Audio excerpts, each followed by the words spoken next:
Hi అండి, welcome to my channel. ఇప్పుడిప్పుడే మనకు ఒక బిగ్ బ్రేకింగ్ న్యూస్ అయితే రావడం జరిగిందండి. ఏపీ ఉద్యోగులకి పెన్షనర్లకి సూపర్ గుడ్ న్యూస్ అయితే రానున్నాయి.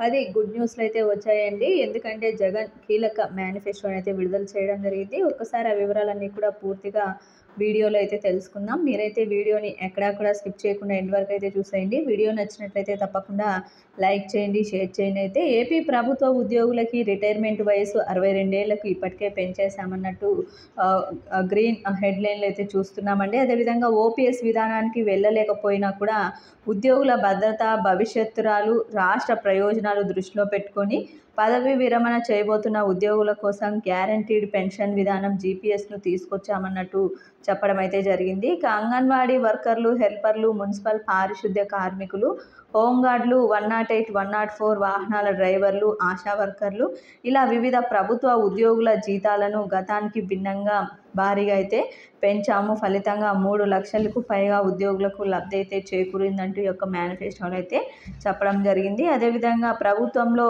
ఏపీఎస్ఆర్టీసీ విలీనం, ఏటా 3,600 కోట్ల భారం, తద్వారా 52,000 మందికి మంచి చేశామని మేనిఫెస్టోలో అయితే చెప్పడం జరిగిందండి. అదేవిధంగా కాంట్రాక్ట్ ఉద్యోగుల రెగ్యులరైజేషన్, తద్వారా 10,000 మందికి మంచి చేశామని ఈ యొక్క మేనిఫెస్టోలో చెప్పడం జరిగింది. అదేవిధంగా పెన్షనర్ల సమస్యల పరిష్కారానికి ప్రతి జిల్లాలో ప్రత్యేక సెల్, సైనికులు, మాజీ సైనికుల సమస్యల పరిష్కారానికి ప్రతి జిల్లా కలెక్టర్తో ప్రత్యేక సెల్ ఏర్పాటు చేశామన్నట్టు చెప్పడం జరిగింది. అదేవిధంగా పోలీసులు వీక్లీ ఆఫ్ ఇచ్చాం, అమలులో ఉన్న చిన్న చిన్న సమస్యల్లో అన్నీ కూడా పరిష్కరిస్తామని అయితే చెప్పారు. ఇక అవుట్సోర్సింగ్ ఉద్యోగుల కోసం ప్రత్యేకంగా ఆప్కాస్ ఏర్పాటు, తద్వారా కమిషన్ల దళారీలు లేకుండా జీతాలు, పీఎఫ్, ఈఎస్ఐ వారికి అందేలా చూస్తామని మేనిఫెస్టోలో అయితే చెప్పడం జరిగిందండి. ఇక వచ్చే 5 ఏళ్లలో ఏం చేస్తామన్న విషయాన్ని కూడా స్పష్టంగా అయితే చెప్పారు. జగనన్న విదేశీ విద్యా దీవెనకు ఎంపిక కాని ప్రభుత్వ ఉద్యోగుల పిల్లలు ఈ ఏడాది నుంచి విదేశీ విద్యకు వారు కూడా ఈ యొక్క పథకంలో తీసుకునే విధంగా అయితే రుణం 10 లక్షల వరకు కూడా పూర్తి వడ్డీ కోర్సు పూర్తయ్యే వరకు కూడా లేదా గరిష్టంగా 5 ఏళ్ల పాటు ప్రభుత్వమే చెల్లిస్తుంది.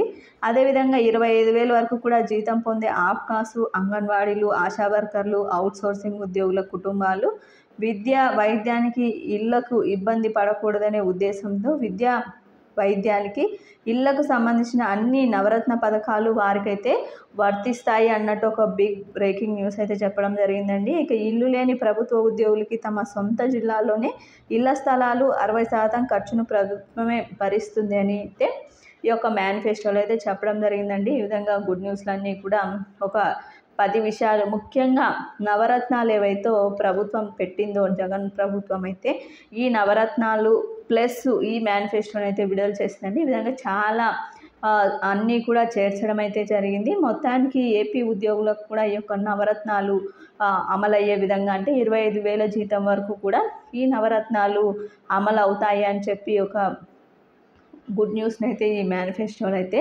చేర్చడం జరిగింది. ఇంకా మేనిఫెస్టోలో అయితే పీఆర్సీ అరియర్స్ కానీ, డిఏ అరియర్స్ కానీ, ఓపీఎస్ మళ్ళీ పునరుద్ధరించే విషయం కానీ, పీఆర్సీ గురించి కానీ, ఐఆర్కి సంబంధించి కానీ ఎక్కడా కూడా మెన్షన్ చేయలేదండి. ఎందుకంటే ఈ పీఆర్సీ అరియర్స్ కానీ, డిఏ అరియర్స్ కానీ ఇవన్నీ కూడా మే మొదటి వారంలోనే విడుదలవుతాయి అన్నది సమాచారం. అందువల్లనే ఈ యొక్క మేనిఫెస్టోలో అయితే చేర్చలేదని చెప్పి అందరూ కూడా భావిస్తున్న పరిస్థితి. మరి ఉద్యోగ పెన్షన్లకి బకాయిలన్నీ విడుదలయ్యేంత వరకు కూడా నమ్మశక్యం కాని విషయం అయితే ఇప్పుడు ప్రస్తుతానికి ఎస్ఎల్స్ అయితే జమ అవుతున్నాయండి. మే మొదటి వారంలో డిఏ, పీఆర్సీ అరియర్స్ పూర్తి స్థాయిలో, అవి కూడా కొంచెం కాకుండా పూర్తి స్థాయిలో అయితే జమ అవుతాయన్నది తాజా అప్డేటు.